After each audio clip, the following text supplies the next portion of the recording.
Yeah. Yeah. Magandang umaga po mga kambal. Yeah, tayo po yan dito sa atin po sa Palayan. Sa area 4 po. Ay ito pong pinadatnan po ng tubig. Gawa ng dinadaga po yung ibang luang po. Gawa ng wala nga pong tubig. Yan. Bali napapasokan na po natin ngayong umaga. Yan ang lakas na po. Yan. Yung pong iba ay ano, bago pa lang po napupuno yung luang ay dinadaga po ang ating palay. Yan, Tepigal yan dun sa may kabila. Dun. Sa may siyaman po kung tawagin. Ay ano po, buntis na po ang ating palay. Iya. Ay kahit po manipis ay pero maganda naman po. Buntis na po. Yan, dali po ng palay nare. Talaga pong pag may isang buwan pa ay yan, bali yung pong iba ay pangunahin po. Yan nalabas na. Ari, katulpo na rin Yan. Mga pangunahin po nalabas na. Ganyan po pangitain kapag ano, nalabas na ang palay po. Nagkakalaman na po ba ang kanyang puno. Yan naganda na po. Iya. Talaga pong ganyan rin lang po sa amin. Iya. Pabisi-bisita po pagkatapos ng magtaniman. Patabas-tabas na lang po ng niyugan. Nag-aantay na lang po ng mahinog ang palay. Yeah, di pagkatapos mong magtabas ng niyugan, di anihan na naman po. Yeah, ganito lang po sa amin. Ikot-ikot. Yan. Maganda na. Atin na nang napapasukan po yan. Quality na. Yan. Ay ngayon pong magay tayo magtatabas doon sa kabila po. Sa area 3 po. Atin pong pertubigan lang ari. Ayos na po. Atin pong sinagdit lang ari. Gawa ng ilang araw na po tayo hindi nakakapunta din ay. Ngayon po uli baka pa 4 na araw na po ngayon na tayo hindi nakakapunta yan Kailangan po laging pupuntahan ng gantong palay kapag ganda rin pong nagdudumalaga. Ay yan po yung once na walang tubig po ay clearing po ng daga yan. Pamandin po yung lalaki ng puno kahit manipis po ang ang tubo po.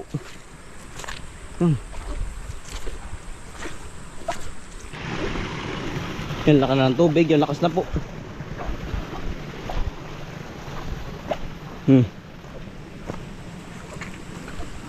Tayo po pa kabilang area po sa area 2. Ay atin po titingnan yung kahapon natin nakita ng itlog po ng labuyo po. Kahapon po tayo nakakita ng itlog po ng labuyo. Yung tayo po tatabas bali 2 pugad po. Meron pong itlog. Ay atin pong akin po ipapakita sa inyo mga kambal. Yan po Berden Ari po hindi na natin ay saka hanggang na natin kay maagri. Kahapon po tayo nakakita ng itlog ng labuyo pagkatabas sa sagingan po. Bali 2 pugad po. Ari po ilatay ng hindi pa pala tinatanggal Ari pa lang iigas na. Gawa ng ang labuyo po dito sa amin hinuhuli nga po ay Yan ay nakapain pa rin pala aring aming nakita nung minsan Yan po may trap. Yan po. Yan pa rin nakapain pa. Kaya naman hindi pa tinatanggal Bali sa kabilang bunto ng punang daya meron din doon sa may kabila. Diyan lang po nangangaibot ang ang labuyo. Diyan lang po nangangaibot ang ang labuyo. Yan Yan hirap naman pakialaman yung ganyan po ay. Yan hirap naman pong pakialaman. Pamamaya tayo madalipay. Wala kang kabuti. At po tinitingnan kung may kabuti ay tayo pinapadaan na rin dito ay wala. Tunaw ang kabuti ngayon. Yan po ang trap Hindi pa naiggas. Siguro po ba hindi pa nabalik yung manok na nangangaibot din Yan. Yung po ay wala na Wargi pumaltik na Yan po hindi amin. Yan po sa mga kahanggalang dito sa amin ay nilalagyan po ng trap para po mahuli mismo ng labuyo. Kaya naman na po. Tapos po, meron pa dun Sa may kabila. Yan, bali si Utol Bombay nga po pala. Wala, hindi natin kasama. Nasa Cavite po. Napasyal sa kanyang Patipan po. Ay kanina po umalis. Ngayong kaninang madaling araw po. Ay kaya po tayo sulong ngayon. Siya nga pala. Ay lahat po ng diamond dito may mga trap po. Katulad po doon sa may ating. Doon sa may kabila. Ay lahat po mayroon trap. Ayaw ko lang kung sino po bang nanguhuli. Hindi po namin inaabutan kung sinong naglalagay ng ganyan trap. Ay yan oh, naari po. Nakita ni Utol Anton yung nahuling manok ay pinakalpasan din po ni Utol din. Kuha ng mauubos po ang lahi kapag po hinuhuli. Yan oh. Dito po nahuli isang labog yun na pinakalpasan ni Utol. Yan, ari po yung pangalawang trap oh. Yan po. Yung si Igkas oh. Yan, hirap pong pakalma naman at gawa ng mamaya po ba tayo makakita ng may-ari. Tayo po mag-uulan ng kabayo, diretso na po din sa parang yeah. Tayo po galing sa tubigan ay diretso na po tayo pag-uula, paglilipat po ng kabayo. Si iba na po. Pati po ililipat muna yung kabayo. Yeah, tayo po diretso na pagtatabas sa area 3 po. Pagkakuha po ng isang saging doon sa may kabila po, gawa nung tayo po minakaligtaan ay. Pati po lilipat lang rin. Iba na. Mapagkahigpitan na rin talenta tayo. Talaga pong fix na fix. Dali. Bali si tatay po yan doon na rin sa area 3 po. Tsaka si Kuya Junjun.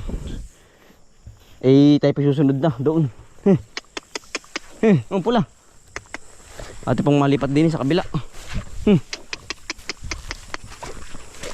Gawa ng nagpuputik po pag hindi nilipat. Katulad po na rin. Yan. Panot po ang damo. Kailangan po mailipat sa malago. Din sa malago-lago. Yan ha. Dito na po tatali. Medyo malago po.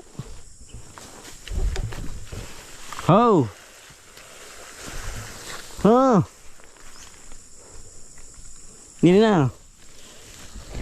Yeah. Ate po na itali na. Yung bisir.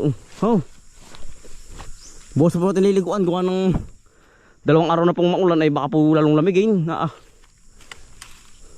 Yan, dito po natin nakita. Yung itlog po kahapon ay hindi po natin na-video. Gawa ng dali na nga po tayo pagkatabas kahapon. Dini po sa ating pinagmerindahan po. Malapit din sa ating pinagmerindahan kahapon. Yan oh.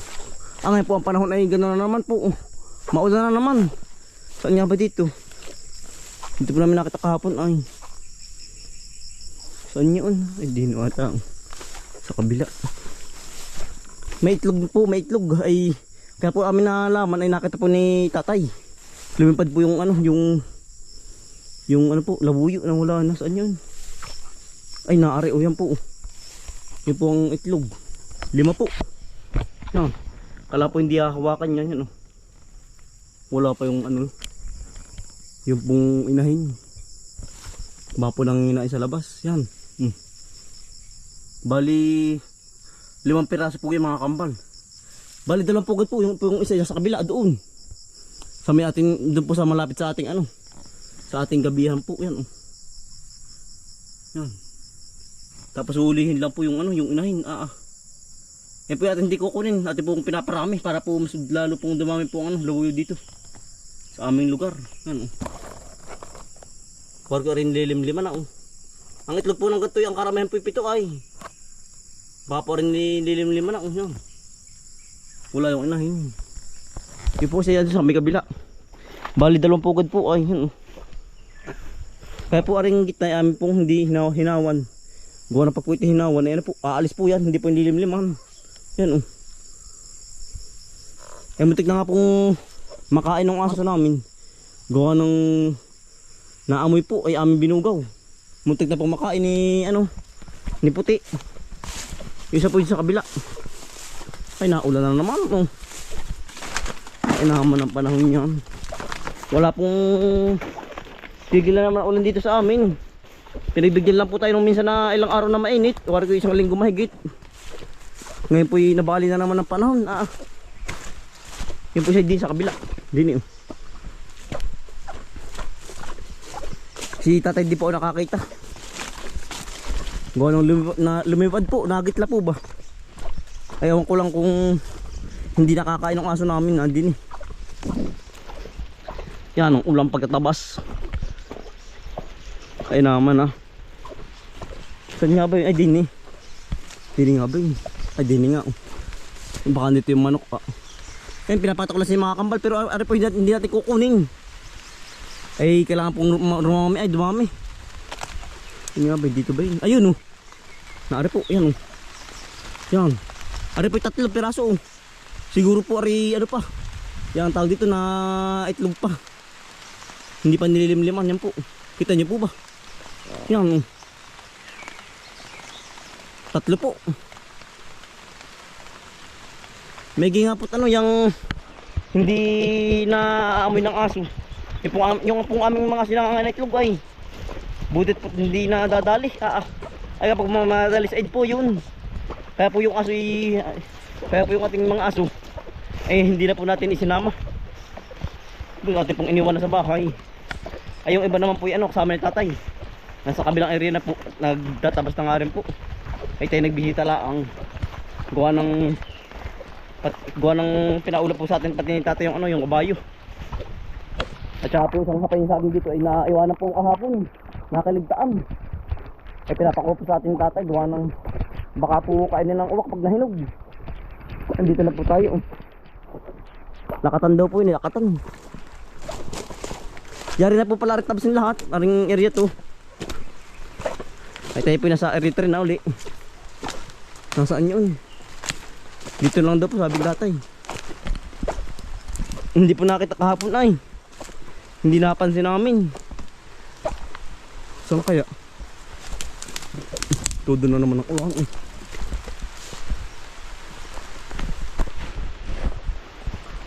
Saan dito? Malapit daw sa ano ay. Sa patay na. Ari niya yung patay na ano po. Nabayabas. Wala naman. Ati pong hanapin pa. Nawala. Wala man na rin bunga. Hindi nila hindi maglalayo. Ay ayun yung palitordan, hindi pala lakatan. Latandan po pala. Sabitan na ito lakatan. Ay wala naman din Saka hanggang na rin kay Kagawad. Atudo. Hindi po tinapagdalang kaputi. Tayo tama-tama po hindi pa tayo naliligo. Naliligo na lang po pagdating sa bahay. Pari ko. Ang lakas ng ulan. Tuloy na po aray. Latundan. Ay aray yun. Kapay na nga. Yan. Aray siya sabi tatay. Nalatundan.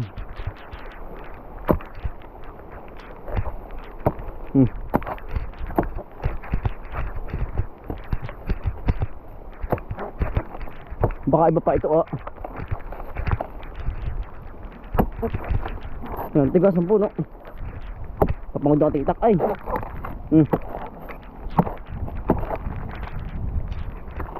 Yan. Yan.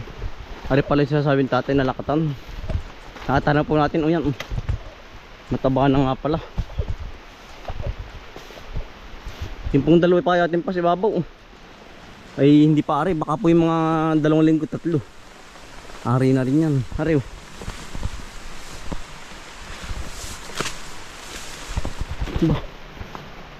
Yan ang ulan ay. Ay naman po Yan. Yan. Malambog pa. Yan po. Lakatan.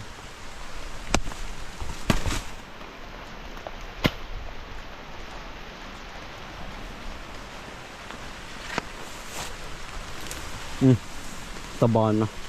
Makakatikan po ulit tayo ng Kabang lakatan niya yung type kasawa na uli. Magit hindi na nga po uli nagbabagyo dito sa aming lugar. Ay araw-araw naman pong maulan, wala nga bagyo ano. Ay talaga pong sacrifice nga po ang halaman, pati palay sa lamig. Yan.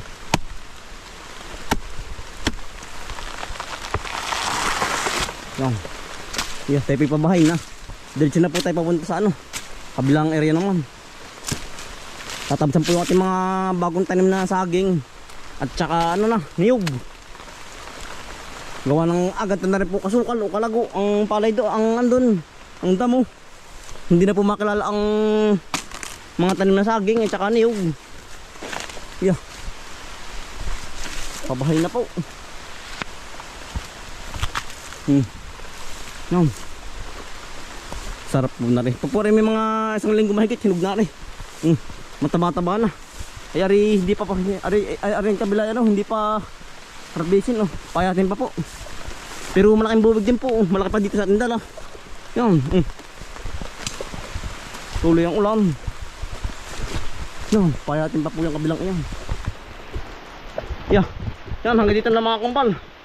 Talaga pong umulan na. Ay naman. Maraming salamat po. Talaga pong yung po sa saging babalikan pa natin. Bali dalo pong piraso po natin na hapay ngayon. Yan, salamat po. Tudo. Kaya naman ang ulan yan. Yan. Aba, ang dulas.